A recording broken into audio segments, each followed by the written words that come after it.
शनि देव का गुस्सा किसी भी शख्स के लिए भारी पड़ सकता है। ये वही देवता हैं जिन्हें भगवान भोलेनाथ ने न्याय के देवता का दर्जा दिया है। लेकिन क्या आपने कभी सोचा है कि शनि देव का क्रोध इतना तेज क्यों है, या क्यों उनके क्रोध से हर कोई बचने की कोशिश करता है? क्योंकि अगर ये देवता नाराज हो गए तो आप पर मुसीबतों का पहाड़ टूट सकता है। शनि देव का गुस्सा इतना तेज होता है कि वह किसी भी व्यक्ति को एक पल में उसकी असलियत दिखा सकते हैं। अगर शनि देव नाराज हो जाएं, तो उनकी साढ़ेसाती किसी भी राजा को झुका सकती है और गरीब से गरीब इंसान की किस्मत बदल सकती है। शनि देव के प्रसन्न होने के लिए लोग शनिवार का व्रत रखते हैं। इस व्रत से सिर्फ शनि दोष से मुक्ति नहीं मिलती, बल्कि जीवन में सुख और वैभव भी आता है। क्या आप चाहते हैं कि शनि देव की कृपा से आपके जीवन में खुशहाली आए? तो शनिवार व्रत और शनि देव की पूजा को एक बार जरूर करें। इसी के बारे में शनि देव की प्रसिद्ध कथा सुनिए। आपने सुना है ना वह कहानी जब सभी ग्रहों सूर्य, चंद्र, मंगल, बुध, बृहस्पति, शुक्र, शनि, राहु और केतु के बीच एक विवाद शुरू हुआ था। हर ग्रह यह दावा करने लगा था कि वह सबसे बड़ा है और इस विवाद के कारण एक दिन सब ग्रहों को एक जगह इकट्ठा होना पड़ा। लेकिन निर्णय कौन करेगा? वह समय था जब देवराज इंद्र को इस समस्या का हल निकालने के लिए बुलाया गया। लेकिन इंद्र देव भी असमंजस में थे और उन्हें सही फैसला नहीं आ रहा था। उन्होंने सब ग्रहों को एक सुझाव दिया, तुम्हारे इस विवाद का हल पृथ्वी पर रहने वाले सबसे न्यायप्रिय राजा विक्रमादित्य कर सकते हैं। राजा विक्रमादित्य को ग्रहों के फैसले का भार सौंपा गया और सभी ग्रह उनकी अदालत में पहुँचे। राजा विक्रमादित्य ने अपनी बुद्धि से इस समस्या का हल निकाला। उन्होंने 9 सिंहासन बनवाए, जिनमें सोना, चांदी, तांबा, पीतल, सीसा, रांगा, जस्ता, अभ्रक और लोहे का प्रयोग किया। अब सवाल था कि कौन किस सिंहासन पर बैठेगा। राजा विक्रमादित्य ने शर्त रखी कि जो आखिरी में बैठेगा वही सबसे छोटा माना जाएगा।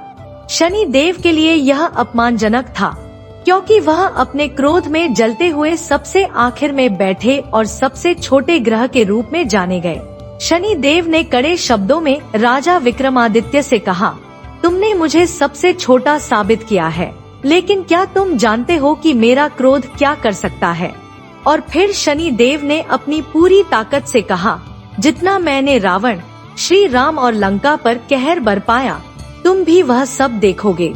यह वही समय था जब राजा विक्रमादित्य पर शनि देव की साढ़ेसाती का असर शुरू हुआ। साढ़ेसाती एक ऐसा समय होता है जब शनि देव के प्रभाव से व्यक्ति को जन्म कुंडली के अनुसार अत्यधिक कष्ट और कठिनाइयों का सामना करना पड़ता है। विक्रमादित्य के जीवन में सब कुछ उलट-पुलट हो गया। राजा विक्रमादित्य ने अपने राज्य को खो दिया और घोड़ों के सौदागर बनकर जंगलों में भटकने लगे।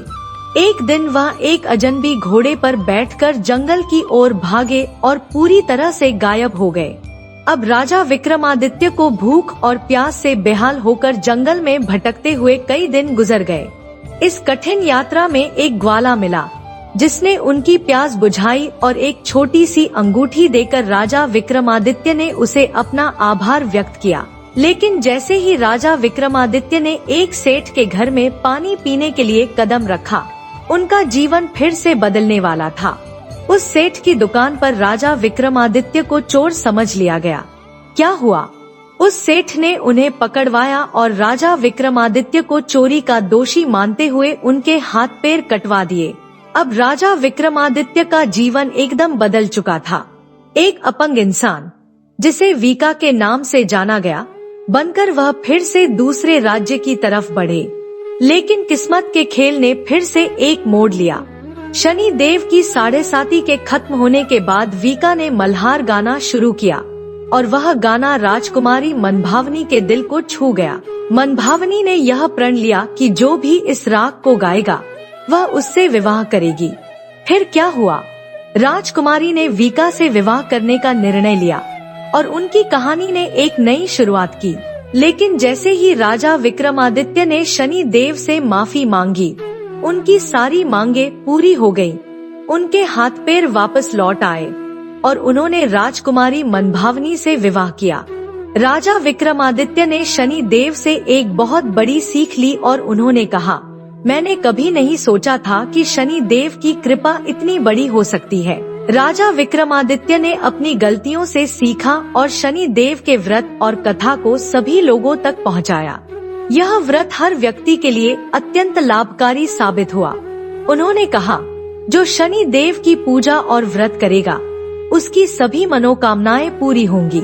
शनि देव का व्रत केवल प्रार्थना और ध्यान से नहीं, बल्कि चींटियों को आटा डालने से भी उसकी सारी परेशानियां खत्म हो सकती हैं। अगर आप भी शनि देव के कृपा पात्र बनना चाहते हैं और अपने जीवन के सारे दुख, कष्ट और परेशानियों से छुटकारा पाना चाहते हैं, तो आज ही शनिवार व्रत शुरू करें और शनि देव की कथा सुनें, क्योंकि शनि देव की पूजा करने से आपके जीवन में खुशहाली और समृद्धि आएगी। शनि देव की कृपा से ही हम अपने जीवन में सच्चे सुख और शांति पा सकते हैं। तो देर किस बात की, शनि देव की उपासना शुरू करें और देखें कैसे आपका जीवन संवरता है।